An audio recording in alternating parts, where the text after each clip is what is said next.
In this video, we're going to cover how to do boat rentals, slip rentals, whatever you want to call it, RV rental if you have rental space that you rent out to customers on a monthly basis. This is going to cover how to actually cover that properly in Lizzy.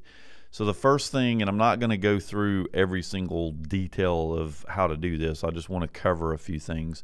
The first thing we're going to do is go to accounting, chart of accounts, and we're going to make sure that we create an account that we're going to use to track the income for these rental spaces. And you don't have to, but it's probably a good idea. So you know how much money you're making in that particular area of the business. After you create the account, the next thing we're going to do is we're going to come over here and create a new contact, a new supplier basically, for that particular item. We're going to tell it it's an inventory manufacturer. Now we're not actually going to have inventory, but we're going to treat it that way so that we can set the accounts. So just as an example, I'm going to come down here and choose Honda. Just to kind of show you what we're going to want to do is once we create the account, set it up as a manufacturer, we're going to come in here to our a list here, and we want to make sure that we set the expense or the sales account to whatever it is that we want to track the sale of that particular item. So we're basically just telling it, look, when we sell this item, I want this to be my boat rental sales account. The rest of these accounts really don't matter because we're not going to be doing inventory for them, so you can kind of ignore all the other stuff. Now once you get them set up as a manufacturer, the next thing we're going to do is we're going to come in here and we're going to tell the system that we want to use that manufacturer. We'll just choose ABC manufacturer just as an example. We want to put in the item number as the slip rental itself. So I'm just going to say slip, we'll say slip 4, and we'll say boat rental space, whatever you want to put here. The main thing is how much we charge for it. So let's say that we charge $75 a month for that particular item. And it is absolutely critical that you also, as a last step, choose that it is a non-inventory item, because this is not something that you're going to track inventory on. It's just something that we want in here to be able to sell it.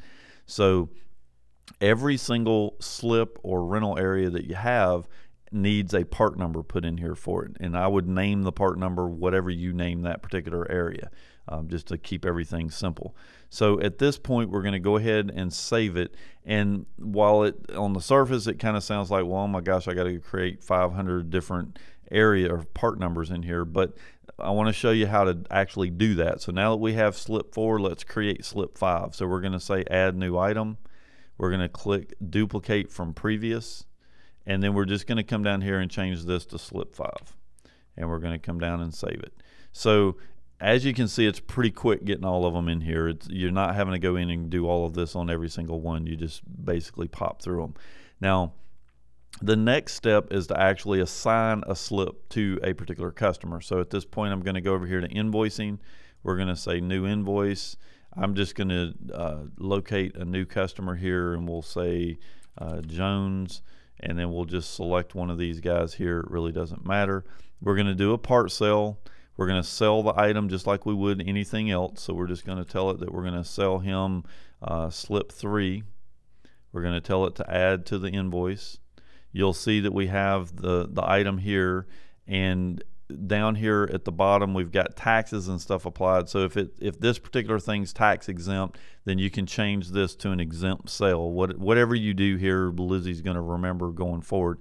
You can also, down here in the invoice notes, we can add information down here, storing boat, VIN, whatever, in that spot. So now we have information about what is actually stored in that particular area. So the last step is to go ahead and pay the invoice. So this is our invoice. I'm going to just send it to accounts receivable, and we're just going to process the payment. We got to select our cash drawer and process. So,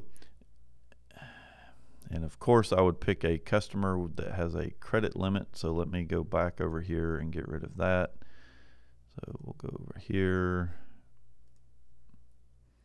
And where is his credit limit? And we're just going to say it's 5,000 to get rid of that. So try this payment again.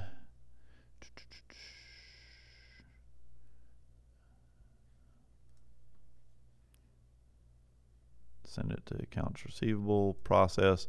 So now the next thing that happens here is kind of critical, because I don't want to have to remember every single month on the 5th of every month to bill this guy.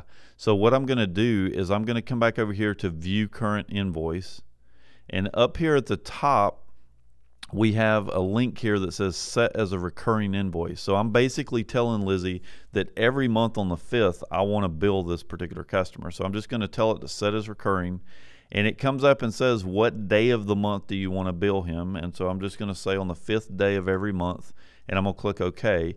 And then the next thing is are we billing him yearly or monthly? So I want to bill him monthly, so I'm going to leave that set to 1, and we're going to say OK. So now you can see here it says remove recurring invoices. So now what happens is every day when I come in, or whoever it is that's responsible for billing for slips, they're just going to come over here to recurring invoices, and it's going to give them a list of invoices that they need to bill for this particular day. And all they do is hit the plus sign. It fills everything out for them, creates the invoice, does everything, hit pay, send to AR, however it is that they're paying, put on their credit card. Whatever method of payment you use to bill them is what you're going to do. But the point is that Lizzy's reminding you every day to do your billing, and she's filling everything out exactly the same way the first invoice was filled out, so that you've got all the information there and continue to handle the slip rentals without a whole lot of work.